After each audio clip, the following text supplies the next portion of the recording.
What's up, everybody? This is Nick, and you're joining us once again for the flagship podcast of this little network we call the Pull Up a Chair Network.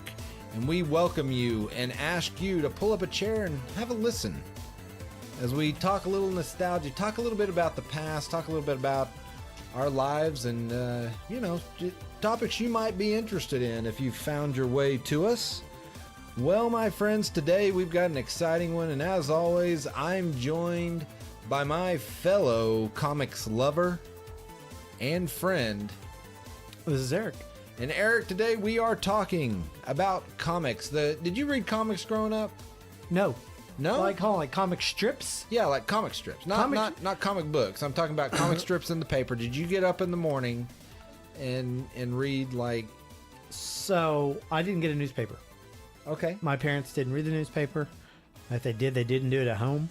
However, my retired neighbor across the street... You would steal his newspaper? No, he would save the comics out of the newspapers for me. And every couple days, once a week or so, would just bring over a rolled up tube of comics and hand them to me, and that's what I would read. That's awesome. He was great. When I was born, he was already retired. Okay. He retired in 1978. I was born in 79, maybe before that. Doesn't matter. So my whole life he was retired. Huh. Yeah. And he did that up until, I don't know when. I remember in high school coming home and occasionally there'd be a stack of comics just sitting on the table. Right. Of paper, the comics out of the papers. And I was probably in high school then, and he'd still do it for me. That's and cool. I used to, when I would be home from college and up until he passed away, I would go visit him when I was home. I'd do my best. I think he lived to be 102. Holy cow! He died a handful of years ago, and he's a wonderful man, Mr. Crowder, George Crowder, good man. And he's the reason I didn't know grocery stores had vegetables, because he grew all the vegetables pretty much for the neighborhood, like far more than he could ever eat. That seems like a really nice guy. Yeah. And that's what I grew up with, and he was a great man. But yeah, so pretty nice. I did grow up reading comic strips, and I enjoyed it immensely. Enough so that I actually I bought a very specific collection of comic strips in a book. We are going to talk about that specific comic strip. But let me tell you my experience. We always got the newspaper. Yeah, we always had it. Do you still get the newspaper? Does your dad still get it? Yeah, Dad still gets the newspaper. Oh, wow. But we had an understanding. See, Dad would go out. He would obviously be the first one up because he had to be at work. But he would, and obviously we would get up and we'd be getting ready for school. But we had this unwritten rule that Dad would go out and get the newspaper. I remember one time we got up early and we went and got the newspaper, got in trouble because Dad went out and he didn't know where his paper was. Oh, the old switcheroo, huh? Right. We wanted to get up because we wanted to get up and get the paper before him. See, the understanding was that Dad got the paper first. So dibs. Dibs, yeah. Dibs. Like once he was done with it, he would come in, we'd be eating breakfast, he'd lay the paper down on the bar, and me and my brother would kind of look at each other and, so you get to it first? Right, trying to get to a fight. And it was always, back then the comics was always on the back of the sports page. So we'd sit there and see who could get to it first. My brother was bigger than me at the time, so he obviously got it more than I did. However, that was the unwritten rule. We had to wait for Dad to be done with it. It was his paper. In fact, he did pay for it. He did. He still, apparently still pays for it. We didn't understand that at the time. We just thought true. We just thought the paper magically appeared because we watch cartoons or television shows and they all people are just randomly throwing. Isn't that weird? You don't see that on shows anymore. Newspapers being like delivered at all. Well, no, it's a dead media. It's a dead media. It's hardly done anymore. But you don't see, and most people, it's not kids anymore throwing newspapers. They're flinging them out the side of their a van, a really sketchy van. Right. Yeah. Right. Like Same you for, don't like- you don't want to be up when the paper's delivered. Yeah, it's like the same people that deliver the paper you can't like the papers you get that you can't I can't say the word. Unsubscribe? Yeah, like they just, every week there's like a small paper that's all ads and Right. all those. Just they show up and you're like, I don't want this. That's what always ended up on the driveway of our house. Still does, but it's the evening edition where it's some random person probably in their basement is making these. Well, yeah, they full do it of- and they sell the ad space, and, Right. And also phone books. And I've seen those people come by every so often. They're like, it's always like a sketchy car or a sketchy minivan with the side open, Right. and they're just throwing things out. Right, because they stop and they're like, "Hey, want to buy some candy or something?" You're like, No. "No, I'm good. No. Want to see a dead body? No. No, I'm good. It's right in the van here." Like, no. Yeah. So So, but I mean, that was my experience. I loved the comics. Now, there's many we could talk about. We don't need to. We're gonna focus on just one today. well, and probably the pinnacle of art when it comes to comic strips. Actually, pinnacle of art, character art for sure. Well, and it's off. Honestly, according to some of the articles I read, this comic strip is commonly cited as the last great newspaper comic. Yes. That is what it has been called by different sources, different people. It has been referred to as the last great newspaper comic. And so today we are talking about none other than Calvin and Hobbes. Yes, the great Calvin and Hobbes. It was a great I mean that wholly and sincerely. I actually own books of Calvin and Hobbes. and I'm jealous of you owning, and I borrowed those books more than one time, I believe. Yeah, you have borrowed. I remember you borrowing them. I thought I had 4, but I only have 3 right now. Yeah. Maybe I missed one. Strangely, I got a new Calvin and Hobbes book not too long ago. That's great. Well, about 15 years ago. Yeah. Well, I don't even give or remember take. when I bought these. I have no idea. Well, you had them in college, I remember. had them in college. I knew that. And that's been quite a ways back. Let's see what I think I got them in high school. you may have. You probably did. I think I got them in high school because I read the comic strip because of my neighbor's generosity, and Calvin and Hobbes was one of my favorite comics. I mean, along with Far Side, and there's a few others. I'd have to go back and look, but Calvin and Hobbes stood out so much that I felt like I was missing something if I missed a week. Sometimes, every so often, like. My neighbor would forget to give me one of the weeks. He's like, "Oh, I accidentally threw that one away." I would like, I threw one away on accident. Now Right. you're like, okay, I'm not going to be mad at a guy doing me a favor, especially an elderly person in their 90s or late 80s. I'm not going to be angry. I'm like, okay, but it'd be like, you felt like you missed something when you didn't get to read a week of Calvin and Hobbes because it was a story. It was, and it was a very well told story too. I mean, it was done in such a way, like you said, that each panel had, progressed a story or it told a story. I personally love the art style. Honestly, as much as I love the weekly or the daily deal, Like the Sunday, right? the Sunday ones They're beautiful. were beautifully done, beautifully drawn, and Bill Watterson he was a great artist. Yeah, very, very looks like simple art, but it's not as simple as it looks.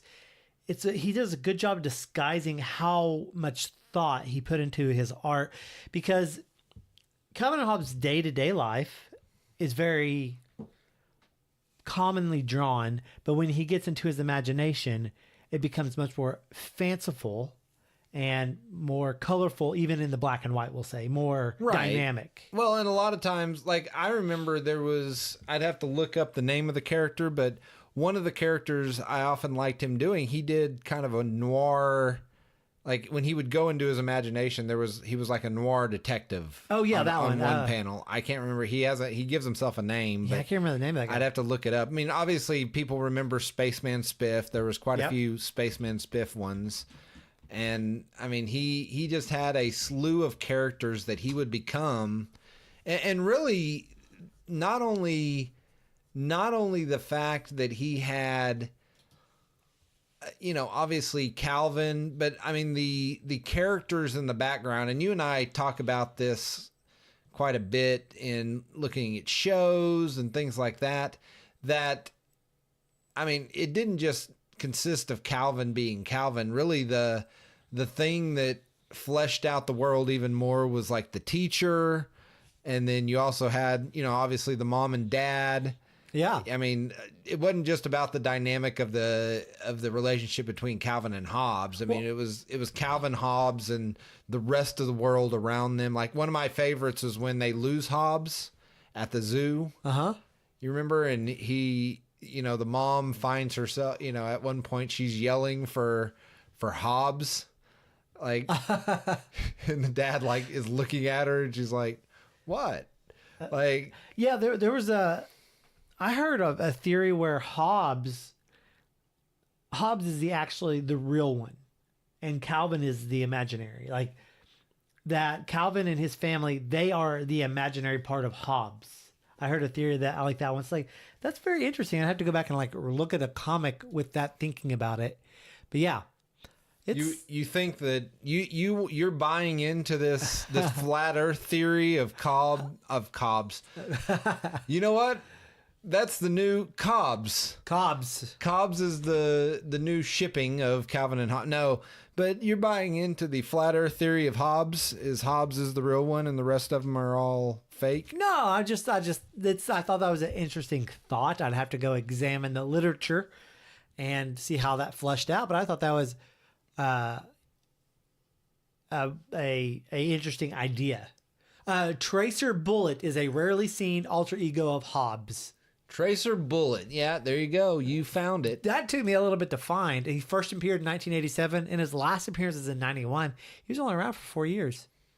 Well, it was kind of a neat way of drawing. I mean, I'm sure Will Watterson has probably, there's only so many stories he could do. What is it? Tracer, Bill Watterson's quoted saying, "Tracer Bullet stories are extremely time-consuming to write, so I don't attempt them often. I'm not at all familiar with the film noir or detective novels, so these are just spoofs on the cliches of the genre. Cartoonists don't use black much anymore because it's very dark. It's drawn very much like Batman, the animated series, on a dark palette instead of a white palette. Right. So you're drawing basically you're animating with white, and so that's what he says. The card don't use black anymore. The eye being lazy, empty space, white space, especially when panels are so small, and we miss some dramatic possibilities that way. So I never thought about that. I'm gonna swing back here and grab my books, and I want to find a one of those. You want to comics. find a Tracer Bullet one? I want to see the art. Well, more than just this little panel. Well, I know. I mean, there's quite a bit. Honestly, I mean, I remember that character because he was, I don't know, I liked the old film noir kind of look, and it was something different. It was like he said, it wasn't something that you normally saw in comics, unless you were reading something like Dick Tracy or anything like that. But I do like this quote.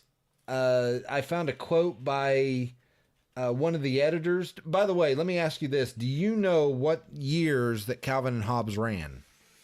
All right, I'm gonna be honest with you. When I was researching this topic for a show, and researching is a very generous term for what I do, I did come across, I think it started in 1985. Is that right? It was 1985. And it ran through 99? 95. Oh, 10 95. years. That's it. Oh, that's right. 10 years, I knew that. November 18th, 1995 to December 31st. I'm sorry. November 18th, 1985 to December 31st, 1995. And it was, honestly, in my opinion, it had one of the greatest final strips. to ever grace just a beautiful strip and a beautiful kind of message. But well, the message, that's really what Bill Watterson's known for. Watterson. Name skipped my brain for a second. Yeah, and that is because he didn't take comics as a light art form at all. He used, both Calvin and Hobbes are very, very deep characters. Lots of depth, lots of, they look at themselves, they look at the world, and they reflect on both. Their place in it and where they want to be, how they want to be, and how they want the world to be around them, not just puns and jokes explicitly. There's a lot of meaning. That's why you can read a Calvin and Hobbes as a 8-year-old, 10-year-old and be like, this is hilarious. Read it again as an 18-year-old and be like, oh, that's neat. Read it again as a 28-year-old and be like, oh, I never saw it that way. And I'm going to be reading some more of these. I'll put them by my bed and go through them at night. And I'll be like, oh, I get it. I see what he was getting at more now than when I first read it when I was 10 or even 18. Yeah, the older you get, the more meaning it has. And it really is. It's really fascinating, the almost philosophical look that the viewpoint that Calvin and Hobbes tends to have. Obviously these are named after the philosophers of, John Calvin, Thomas Hobbes, and that's where they get their names, obviously. But honestly, as you go through them, the stuff that I laughed at when I was a kid, obviously I remember that, but it's more meaningful to me now. It's because it takes almost on a different meaning. But this is what I found, just kind of sort of this quote. I mentioned it a second ago, was by, he's talking about Lee Salem, Watterson's editor at Universal, recalling his reaction after seeing Watterson's first submission. He said, I thought it was perhaps too adult, referring to Calvin and Hobbes, but he said, I thought it was too adult, too literate, when my then 8-year-old son remarked, this is Doonesbury for kids. I suspected we had something unusual on our hands. Wow. Did you read a lot of Doonesbury? I did not. I didn't like it. I didn't either, but here's the thing. Doonesbury was not in the Daily Oklahoman. It was not carried there on the main page. Really? I don't remember. We had Tulsa World. And I don't remember if it was. I know I've read Doonesbury. It's mature. When I was a kid, I didn't enjoy it. I'm kind of looking back now at some of the Doonesbury. Did Doonesbury, are they still making any Doonesbury? I don't know. I couldn't tell you that. I know that he stopped for a while, and then I think he came back, and I'm not entirely certain whatever happened with it, but I don't know. But yeah, there's a launch date but no termination date. My source is Wikipedia, so I'll be honest with you. I've actually read Wikipedia articles because they're more accurate to news that are going on currently. So I usually take it at face value, but I don't. Well, we can change it to the correctness later. Yeah. Thank you, Wikipedia. Yeah. I've actually tried to edit. I've had to edit Wikipedia articles when they've been wrong. And I've had my edits refuted. I'm like, this is wrong. And someone's like, no. I'm like, well, it's wrong. They're like, nope. I'm like, all right. I can't control this. Well, however, typically that's pretty good. But shouldn't be using them as sources, as official sources. We're just a podcast. Well, yeah. So we'll use it. Yeah, we're allowed to. We're allowed to. We're not a news organization. I wanted to kind of talk about the history of where Calvin and Hobbes came from, because I actually find it somewhat fascinating. Well, tell me. I don't. Bill Watterson was actually. I will tell you, my friend. I'm sorry to interrupt you, but I will tell you, he was working at an advertising job, and he absolutely despised it, as you might expect, but he began devoting his spare time to cartooning. He just kind of did it as a hobby. He explored various strip ideas. He was rejected many times by the different syndicates. There was one called United Feature Syndicate that finally responded positively to one strip called Critters, spelled with the URS, that actually featured a side character whose he was the side character. He was the little brother of the main character, and this little brother had a stuffed tiger. Oh, okay. And then Watterson began centering his comic strip on this little brother. Uh-huh. And when he sent it to them, United Feature rejected the new strip. Really? They rejected what would eventually become Calvin and Hobbes. Wow. And he went to this other syndicate, Universal Press Syndicate, were the ones that eventually took it. Now, if you're somebody at United Feature Syndicate, and apparently this, after it was published the first time, Universal Press Syndicate, whenever they printed it, it exploded. Yeah. It started gaining popularity tremendously, and I can only imagine what United Feature Syndicate was probably like. Oh boy, the guy that whoever it was that rejected this comic strip from them was probably feeling like, yeah, I may have messed up.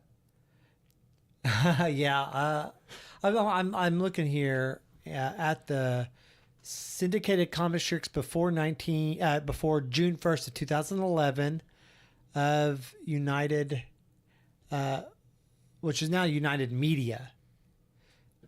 So let's see. I was trying to see kind of what style they were after. I wish they had timelines on these, like dates, not just like a blob of text. I would like to kind of see if it wasn't their cup of tea, or if it was just a big oversight, a big mistake. I mean, golly.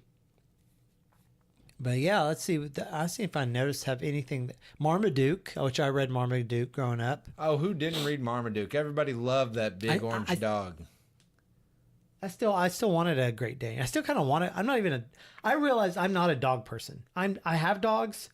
I thought I was a dog person until I met people who are dog people. And I go, man, you're weird. I like my dogs, but I'm not a dog person when compared to real dog people. Well, they also had Herman. Yeah. Get Fuzzy was one that I remember Get Fuzzy. Frank and Ernest. Yeah, which they still make. They still make it. It looks like they've a lot of Alley-Oop. I don't remember Alley-Oop. You don't remember Alley-Oop? Let me look at it. Oh yeah, it was one of those like I didn't almost. It was almost. Oh, this one's good. Cheekwood Lane. Yeah, Cheekwood Lane's a good one, but Alley-Oop was one that was almost like one of those soap opera type ones.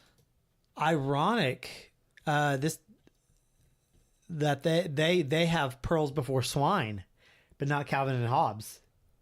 Well, here's the thing. If you missed out on Calvin and Hobbes, and we'll talk about the Pearls Before Swine thing, if you missed out on Calvin and Hobbes, you would probably rethink your structure of how you do things. Because here's the deal. After about his first year and his comic strip exploding, Mr. Watterson was already winning awards for Outstanding Cartoonist of the Year in 1986 and again in 1988. He was featured in articles, ranging from 1987 on. I mean, he was getting all sorts of acclaim. Recognition and acclaim. Yeah. That well deserved, obviously. Oh, well deserved. But I mean, I want to just say, whoever Universal Press Syndicate, thank you for taking a chance, because just speaking for myself, Calvin and Hobbes was one that honestly inspired and it almost made you want to. I mean, when you read it, you wanted to be Calvin, or you wanted to try your hand at drawing. You want to be an artist when you read. Yeah, you want to be a comic strip artist. Or you want to be a time traveler. You want to be a private eye. I mean, this is Space Traveler. Yeah, I mean, there's all sorts of stuff that were just incredible that he did with this comic.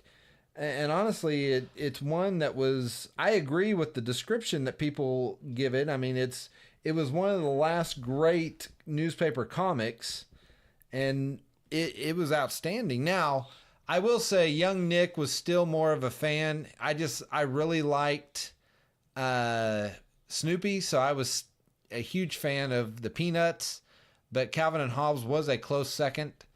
And I know you're not a huge Peanuts fan, but I like when Snoopy's there. I'm into Snoopy.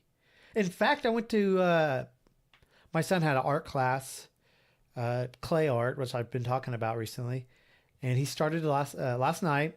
And so I took all the kids to McDonald's to eat because we only had like 30 minutes to eat, and we wouldn't even be near the house. And so we went to McDonald's because they saw McDonald's. I'm like, hey, you want to eat? We're gonna eat out. Where do you want to eat? And they saw McDonald's. They go, McDonald's. I'm like, okay. So I took them there to eat. I didn't eat there, and you know the toy they got in the Happy Meal? Snoopy. Oh, really? Snoopy toys. Yeah. I was like, why is Snoopy at McDonald's right now? I have no idea. But I thought it was pretty interesting. My kids knew who Snoopy was. Were pretty familiar with it all. I thought that was impressive. And so yeah, that happened very interestingly. But yeah, I like Snoopy. I don't like the Peanuts movies so much. Charlie Brown movies. I'll watch them, but I'm not a fan. I'm not gonna like go out of my way. If it's on TV and somebody wants to watch it, I will sit and watch with you. But other than that, nah. I got you, and I can respect that. So, but here's the thing. What's one thing you know about, or tell me this. What was one, even now, what's one like storyline in Calvin and Hobbes that just really stands out to you? Man, put me on the spot. I am. This is what we're doing in Oh, I have a game. Okay, what's our game? That's a Calvin and Hobbes trivia game. Okay, let's do this. We'll take a quick break because we are going to talk about Mr. Bill Watterson and kind of what. I can't think of a specific storyline. I love the space. We need a space. The arcs. Spaceman Spiff. Yeah, but they have a couple different arcs. Right. So I couldn't pick an exact arc, but I like the Spaceman. I was a huge fan when he did the snowman stuff. Man.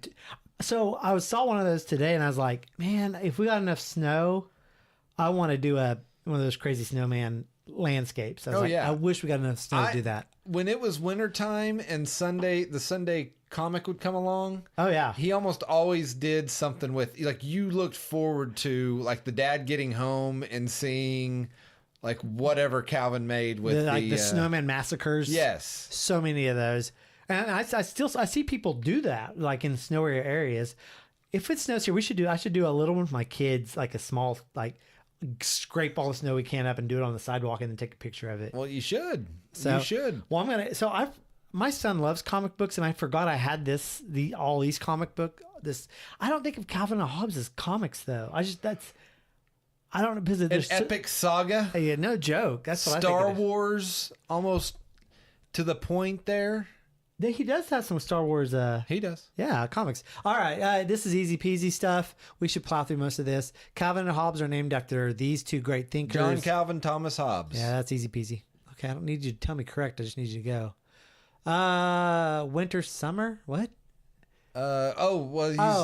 Winter, snowman, summer, spaceman, spiff. Football, Calvin ball, snowball, water balloon, mom, dad. Well, snowman, spaceman, spiff? No, I'm fairly certain. He always did snowball fights and water balloon. Water ball, yeah. You want to do that one? Yeah. Snowball. So like the answers are pretty vague. It's winter, summer, and so we're going with snowball, water balloon. Correct. Yes. What's Calvin's seldom seen's uncle's name? I don't know. Me. It's one of the panels that says me. Nope. I'm not even married. Frank, Morty, Fred, or Max? I think it was Frank. You think it's Frank? I thought it was Fred, but we'll Go with Fred. No. You said Frank, and I trust you more than me. No. No, it was Max. It was Max. Okay. So we were both wrong. Okay.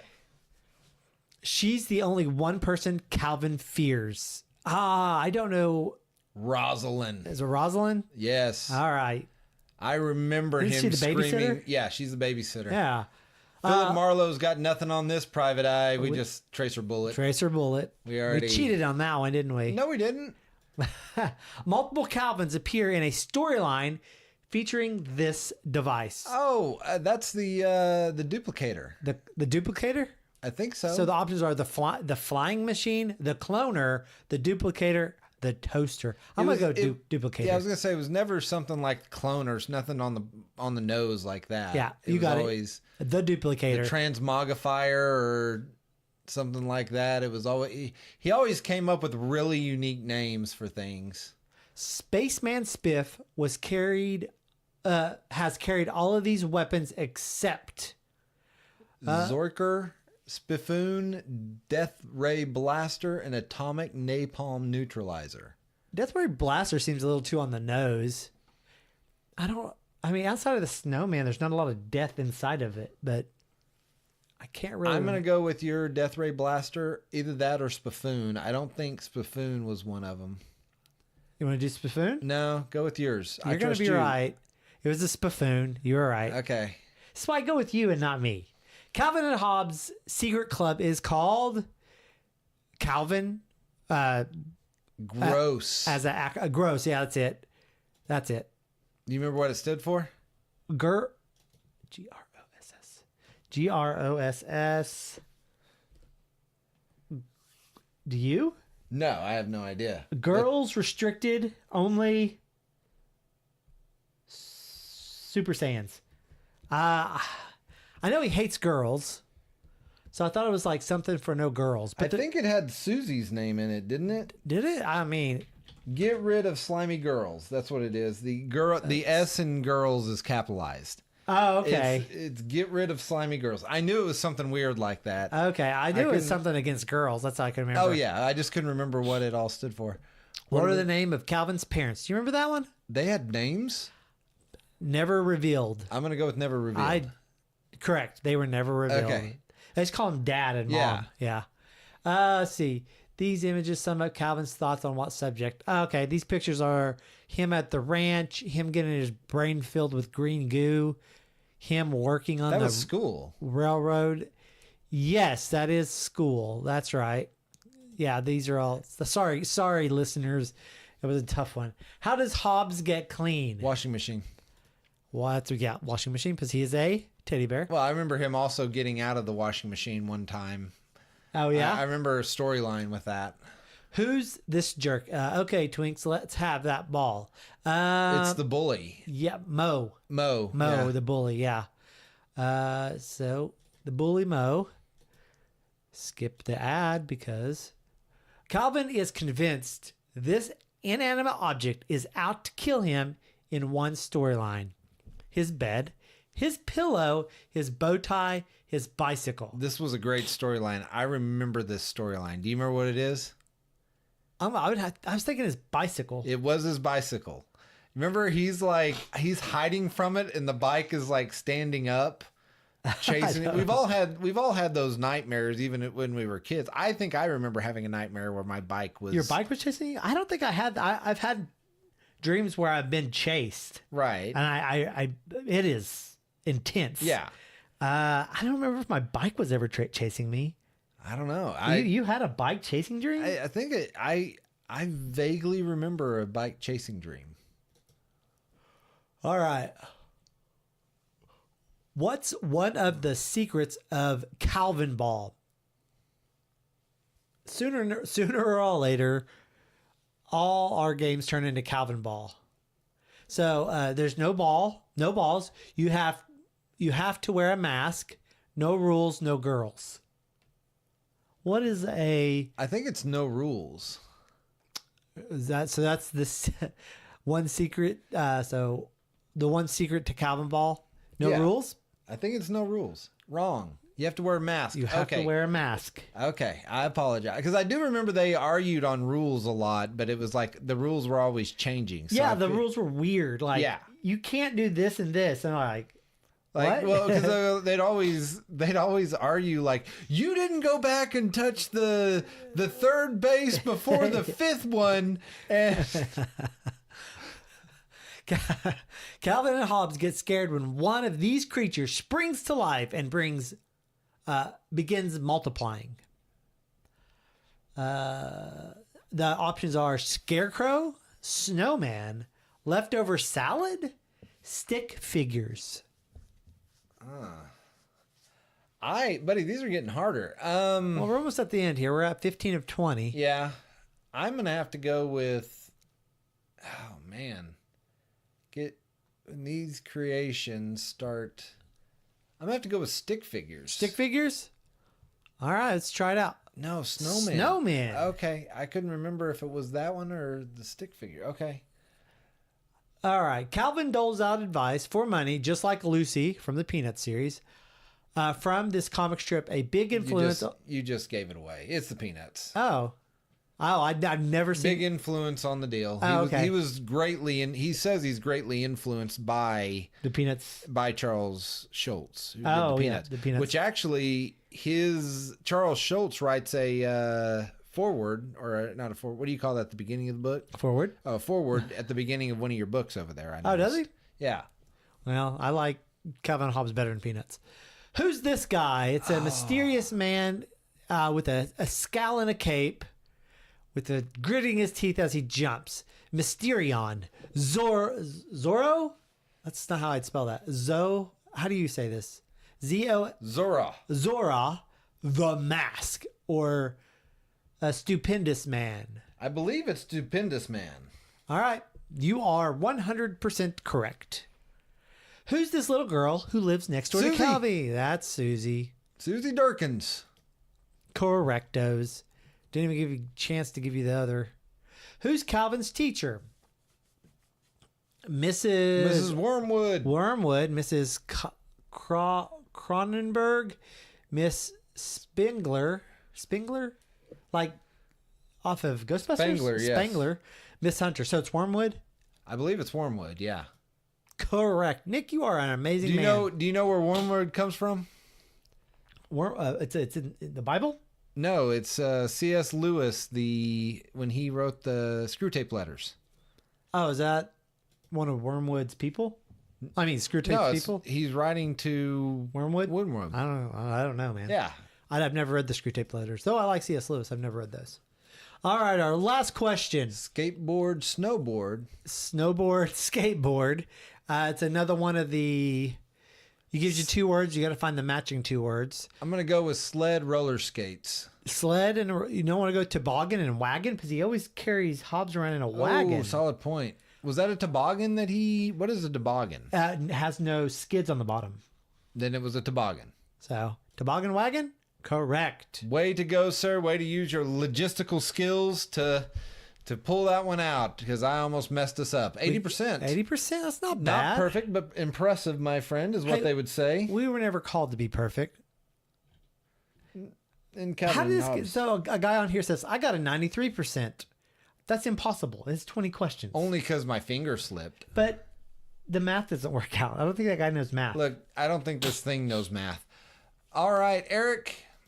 We need to talk a little bit about Mr. Watterson, the creator of this comic strip. He was obviously a genius, but I like that. Do you know what? One of the things that he did not ever let Calvin and Hobbes do? Shoot guns. Well, that's not true. That's right. He had the tracer bullet. And Spaceman Spiff both shot. Well, Spaceman Spiff shot ray gun. Let's see. Never do. Kiss a girl. No, that happened too. Didn't he? Got kissed. No, he got kissed. Never let them be merchandised. Oh yeah. Well, I've saw. Except we do see him urinating on different motor. Not a licensed thing. That was all pirated pirated things. There was never even a thing in the, like a image in the comic strip of him peeing. This was taken from images of him being mischievous. Like there's one where he's filling up a water balloon. Yep. And he's got his head turned like that. And so they doctored it, huh? They doctored it. And so, yeah, these have, as much as the company, and I read this article, but as much as the company, the syndicate that I like calling it the syndicate, but as much as the syndicate that had that comic strip, had the rights to it, tried, unfortunately, a lot of these little businesses or people that were making these stickers were little fly-by-night things or that sort of thing. And so they'd go in and try to shut them down, but the company had already kind of folded or something. Yeah, make a whole bunch of them, sell them, collapse it, continue on. Yeah, and how do you know who sells it? Because there's not really anything on the sticker to say where they got it. Right. He's like, oh, I got it at a truck stop. You know, that's it. And it's just something that they threw out there. But yeah, he did not allow it to be merchandised, which is something I respect and I think is awesome. He didn't want to see it become... Garfield. Yeah, I mean, Garfield is completely merchandised. And not only that, Garfield's written by a lot of different writers. It's kind of the same thing that, Charles Schultz ended the comic strip version of the Peanuts mainly because he didn't want it to continue on. Because he was done. Yeah, he was dying. Yeah. And that was the thing is, Watterson got out, if you've read his final note, he sent a final note to the different newspapers saying that he was going to end it. I remember reading this letter because at the bottom of at the comic strip page, they printed this. Whenever back in 1995, they printed his little note saying that he was ending it and it wasn't an easy decision, that his interests had moved on and that sort of thing. And he was, I think he was tired of trying to, people calling him and trying to get him to merchandise. And he'd had issue with the way they were changing the panels in the newspapers. And so he ended it. He just gave it he just said, hey, I'm bringing it to a close. I wonder, now that I go to, when I look at comics, I go to either Got Comics or Go Comic, one of those websites that just does comic strips, and look at those there. I do that, right? I wonder if he would have been more apt to keep it if he knew where it could have went later on the internet, No. Or do you think, from 95, early, the 90s were good for the newspapers. It's not like the newspapers were going down in the 90s at all. Right. That I can recall. That didn't really happen until the internet really took off and all the news went to that in the 2000s. And now, obviously. So it got out before the bust of the newspaper industry for sure. But I wonder with the different media, he would have had more options in displaying his art in ways that could be new and different. Well, but my thing is, I think I don't know that he would, because from what he put in this final letter, I mean, it almost sounds like a man who is burnt out, because he mentions things about, I've done what I can within the constraints of the daily deadlines and the small panels. And I read one of the few interviews that he did after he finished this, and he's kind of become a recluse. A lot of other people think he's dead. Well, a lot of people think he's dead. Some of he's alive. Some of them have called him just a cranky old man, like that he won't really interact much with people. Because I guarantee you, he's probably been stopped more than once or sent many letters or that sort of thing. But he just kind of stopped for a while, and I can understand. I mean, we are podcast sensations, Nick. How many times a day are you stopped just from people hearing your sultry tones? Well, going, I know that voice. Well, if I had a penny for every time that happened, I would still have 0 cents. But how many times it happened to you, Eric? Oh, I can't count very high at all, so I don't know. Yeah, I mean, I forgot how to count. I can count on no hands. On the number, the number of times it's happened on no hands. I count on the number of tentacles I have. Right, exactly. But no, I mean, I can kind of understand because he just, I mean, I think he was just tired. I mean, in one of the article or one of the interviews I read, he said, he would oftentimes, he wasn't just drawing it once. He would draw it once and then like he'd edit it again. He would, fix the drawing the way he wanted it. He was somewhat of a perfectionist. He also would change his jokes sometimes at the last second. And part of what he said is that he wanted to not make, I am eager to work at a more thoughtful pace with fewer artistic compromises. He said he wanted to work on fun projects and, that sort of thing, things that he wanted to do. And not only that, he was also quoted as saying he feels like he had taken the characters as far as he could, which to me speaks volumes that it wasn't just about the money. It was about the integrity of the product he was trying to put out. You clearly see that in all of his work and the non-merchandising and all that stuff. You see the integrity and the quality and the high thought he had about the art he was making, and it shines through. I mean, we're doing a whole show talking about a comic strip in a newspaper. I mean, Clearly it had an impact on far more people than us, who are far more passionate even about Calvin and Hobbes than either I or you have ever been. And it continues to this day. In fact, you just showed me a panel, I would say, of Calvin and Hobbes, like Calvin as a dad. People have, it was just somebody wrote a continuation like 26 years later. And honestly, it was really good. It was basically a tribute somebody did. It was like this is his ending. Yeah. And Hobbes is, Calvin's grown up, married, has a kid. Yeah. And the kid calls out for him. She's scared and she's like, I need something to help me fight the bad guys. And he's like, I think I know a guy. And he goes into a closet, gets Hobbes, brings it to her, and she sits there and stares at it, and all of a sudden it becomes, the next panel, he's Big Hobbes. Yeah. And Calvin is left back to bed. And Hobbes shows up as the true Hobbes.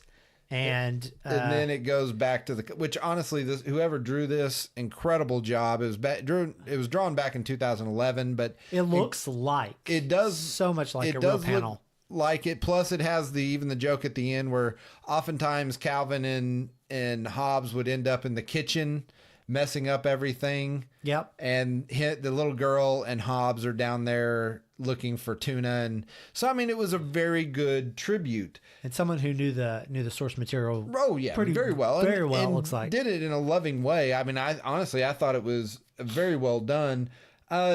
Watterson, he has not done many interviews, very few, has drawn even less.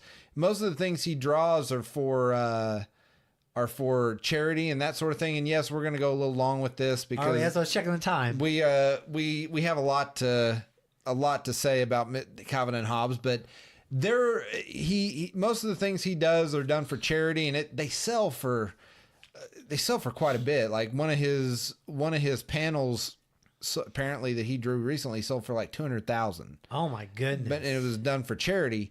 But there was a really cool story. If you have never heard, Eric brought up earlier, Pearls Before Swine. Yeah. Back in 2014, Watterson made his triumphant debut back onto the comic strips. Yeah. And this is something he honestly has never done, never did again. But this author of this Pearls Before Swine gave tried to meet him and wasn't able to, left him a nice note, and then all of a sudden Watterson gives him a call, basically.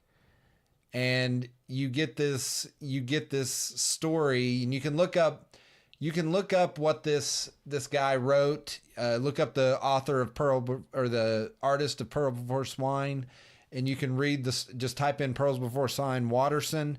You can read his story about how this all came about. But Watterson helped him write 3 comics.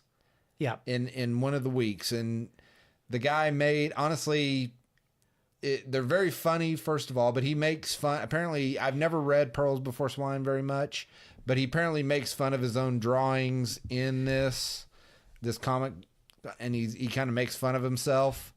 But Watterson gave him a call, basically said he wanted to work with him, and so what this guy would do is he would write the punchline or write these scenes. He introduced this little girl character as kind of she's coming in and drawing the cartoon, saying she can do a better job. Well, he would leave the panels blank that he wanted Watterson to draw, and Watterson would fill them in and help make the jokes. Yep. And then after it was all said and done, I think that the guy that writes Pearls Before Swine, Stephen Pastis, he does a very wonderful kind of tribute, and almost like a thank you for at the very end of the week I'm guessing on Saturday, did a nice tribute to the final the final panel of Calvin and Hobbes. Yeah, he does. Yeah, shows homage to him. Yeah, even quotes it to the point of the leaving I'm bored drawing. There's a magical world out there to explore. Yeah, which, if you know anything about the final panel, is the final words of Calvin to Hobbes. And they take off on their toboggan. They do, down the hill. Honestly, a great final panel, a great final send off to our heroes. I mean, it's done all in white.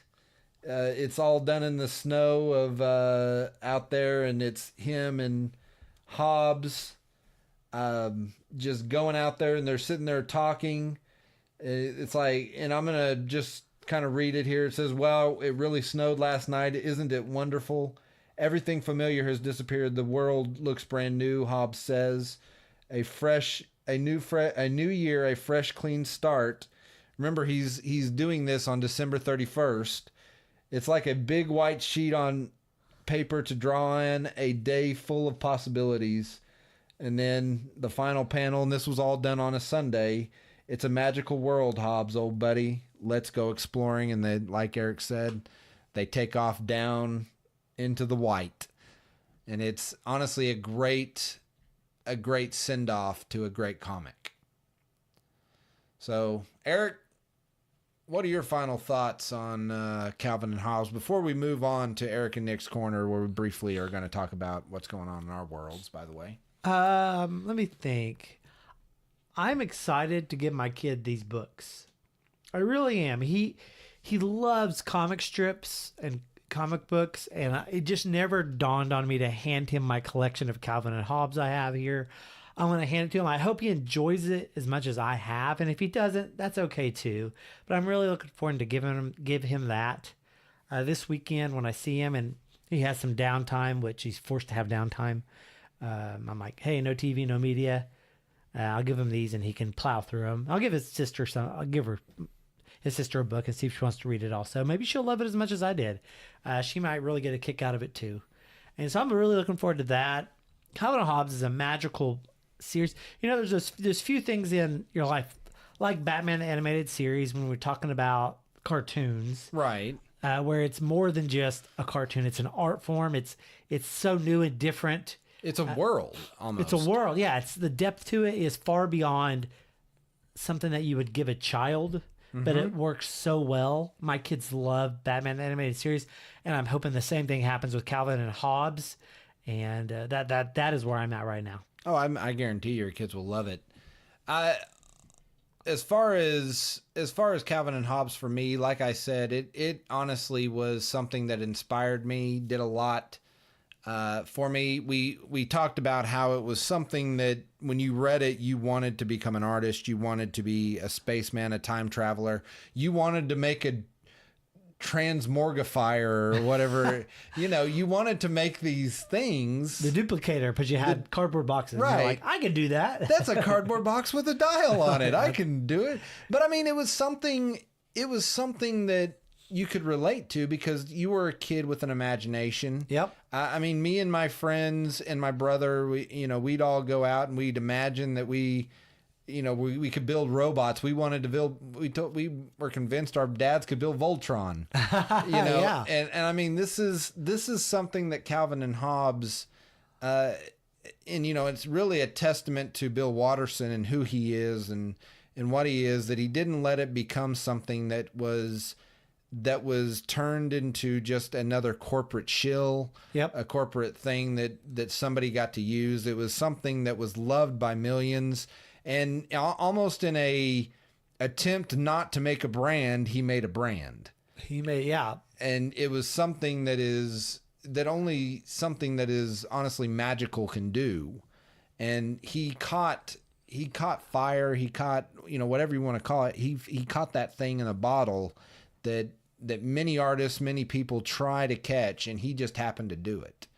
And he kept it pure, he kept it innocent, and he kept it his, which is something, That's I like how you put it. He kept it his. To this day, when Calvin and Hobbes, that's Bill Watterson. I mean, that's, you don't think of, it's nobody else. Right. It's nothing else. But Bill Watterson is like, this is his creation through and through. Every dot of the I, every cross of the T, they're his. Right. And it's unadulterated Bill Watterson, and that's great. But and one thing I think of is, and I watched Seinfeld growing up. Okay. And something Jerry Seinfeld said in an interview after they had done their last show, he said, "Always leave them wanting more." And I think that's what Bill Watterson did. Bill Watterson stepped out in probably the height of his popularity. Yep. In the height of Calvin and Hobbes, where everybody was just eating it up, everything they could get a hold of, and he stepped out of it. And honestly, probably what I would look back at, even though young Nick was saddened, I look at it now and I think it was a classy move. He was stepping out at a time when he was just burnt out, and he knew if he kept going, it would lead to something that he just wasn't his anymore. Yes, I get that. And you don't just force something, and that's one thing I respect about the man. And it says incredible things about his character and his integrity. Yes. And so, I mean, personally for me, I if I ever have kids, if Casey and I ever have kids, I would show them Calvin and Hobbes. And honestly, I would say, it just from Nick to, I know it'll never reach the ears of Mr. Watterson, but thank you. Yeah. Because you helped shape young Nick's life and honestly adult Nick's life.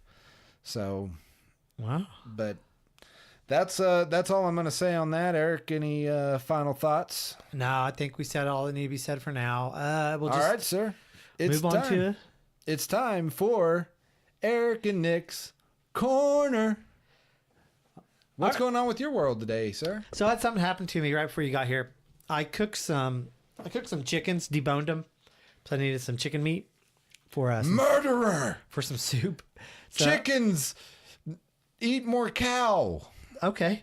Yeah, so I cooked some chickens over the weekend, and I left out a wishbone. I was going to let my kids do the old wishbone thing, where you pull the wishbone, and right. I forgot. I left it sitting out, and I just forgot, and they're not here now. I was cleaning it up, and I was like, oh yeah, I got this wishbone. And I go, ooh, I'm gonna do the whole wishbone thing with myself, so I can get that luck out of it. Not that I believe in luck, but I was like, so. Is that why you have the eye patch on? Did it reflect and hit you in the eye? So who wins when you pull the wishbone? The person with the bigger side or the smaller side? Bigger side. Exactly, the bigger side. That's I've heard a few times people say the opposite, but if you get the bigger half, when you pull the wishbone, you're lucky or something, you know, you're just like, great. I won, in quotes, won. So I was sitting there, I was over the sink, I was doing some dishes, and I grab it with two hands and look up and go, roar, and pop, and I go, which hand won? Neither. They were equal? No. The top popped off and shot and landed on the counter. So I lost. The top's what you get that wins, is getting the top. I got two broken bones and the main winning piece on the counter. Yeah, so, but which bone was bigger? Doesn't matter. The part that makes you the winner was not there. That part does not make you the winner. Yes, the it winner, does. The winner is the one who gets the top. Not always.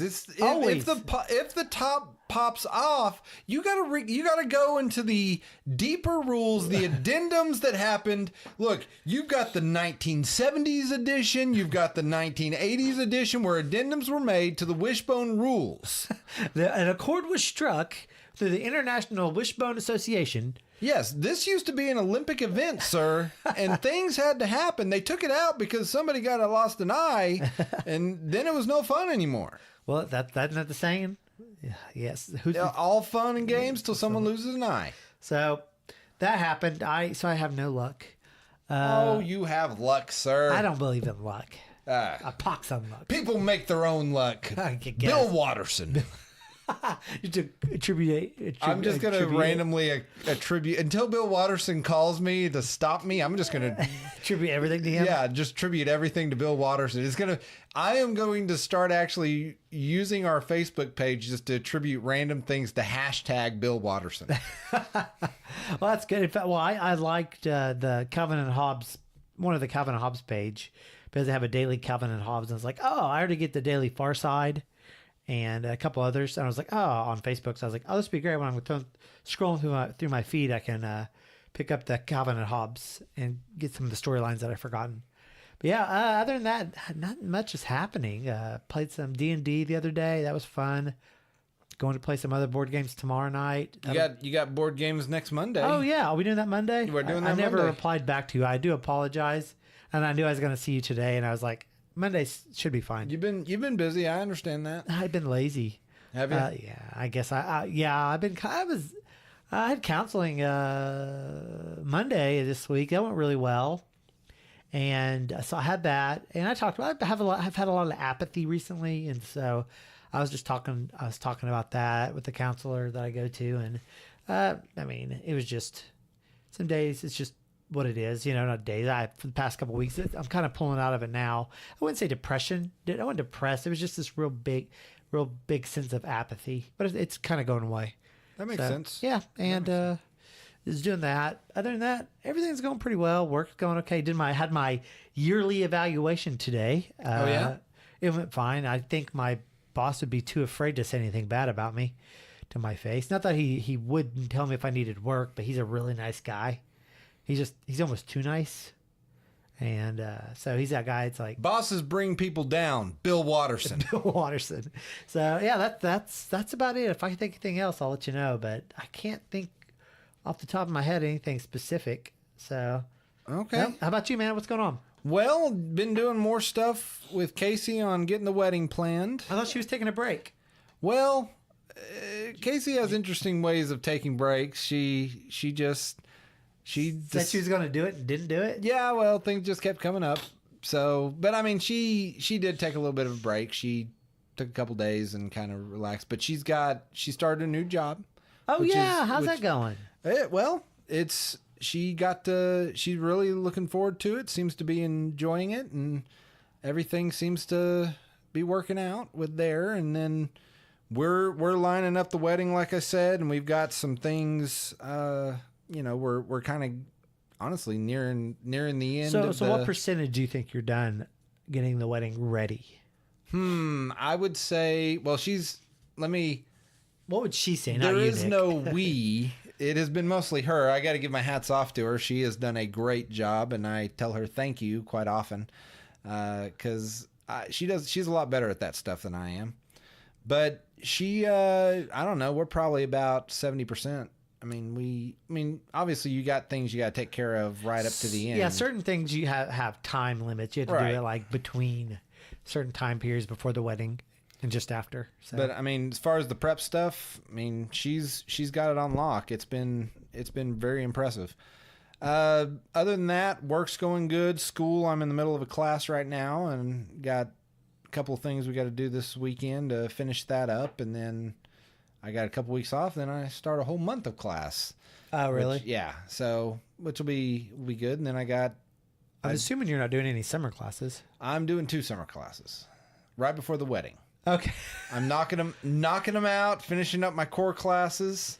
Yes. And then I'll have the rest of the summer after our wedding to kind of get things settled down and nice that kind of stuff. So yeah, everything's going good right now. It's it's good to be in love. There you go. I'll just say that it's good to be in love. Bill Watterson. Bill Watterson.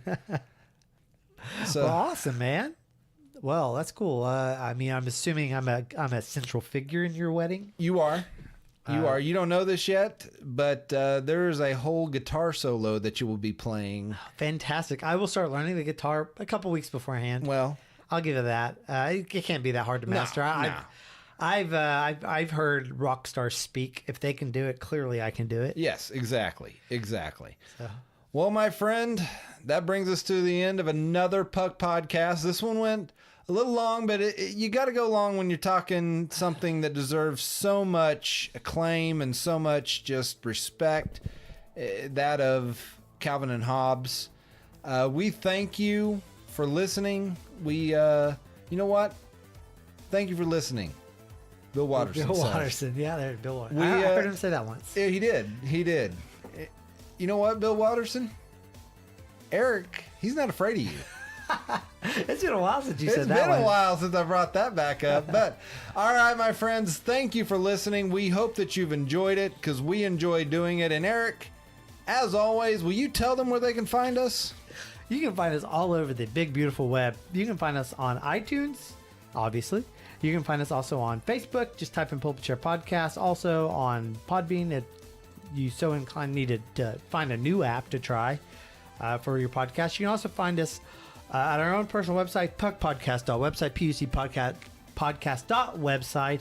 And you can also find us on Twitter. We are at Pull Up a Chair Pod, Pull Up a Chair Pod. And that's us. You can tweet at us or Facebook us. And we'll get back to you because we have no lives. Oh, well, yeah. I have no life. Nick has more of a life than I do. We are really wanting you guys. Listen, if you guys enjoyed Calvin and Hobbes, leave us a message, leave us a comment, leave us something telling us, of your love for Calvin and Hobbes. I take it. Yeah, we'd love to, share in those shared memories. But once again, we just thank you for listening. We thank you for taking a moment to just let us know. And I'm getting a signal from my producer. I wanted to say, what is the threshold we broke today? What is a kind of a... Oh, yeah. Big threshold that our stats showed. Eric, since you're the one that's bringing it up, why don't you tell the people what you're referring to? Well, as podcasters, we track your downloads, obviously. And today we broke 5,000 downloads lifetime on we're at 5,019 as we speak of total downloads of all time, and we've been rolling just over a year. And so over just about a year, we've had 5,000 downloads, which is pretty impressive. Well, and in fact, in the last 3 months, is half of them. Yeah, we want to thank you, those that have been listening and that have supported us and that have consistently listened. We thank you for supporting us and just... Because you were cool. You're the hipster with us. You're the Podbean. Pull Up a Chair podcast hipster because you were here before we were anything. Right. Because we're still nothing. And we say thank you. Yeah, we do thank you. Thank you. And we do want to... Bill Watterson. And we do want to hear from you. If you ever want to contact us, we will get back to you and talk to you, and because we care. We're pretty easygoing. Yeah. We would love to hear nostalgia, not only from you guys, but from others, that friends of yours that you want to tell about our podcast, feel free to share our podcast with friends, because friends let friends listen to podcasts. Bill Watterson said that. That's right, Bill. Come after me. We'll see what you got. Please don't sue me. Thank you, Bill. We love you. You know what, Bill? If you come after me, I'm going to tell you it's another Bill Watterson I know. Anyway, my plans are all out there. All right, guys. Thank you for listening. We hope you have yourselves a great day. And you know what? Get out and explore this great big world, as Calvin said. Get out and just see this big, beautiful world that there is out there to go see. All right. Bye.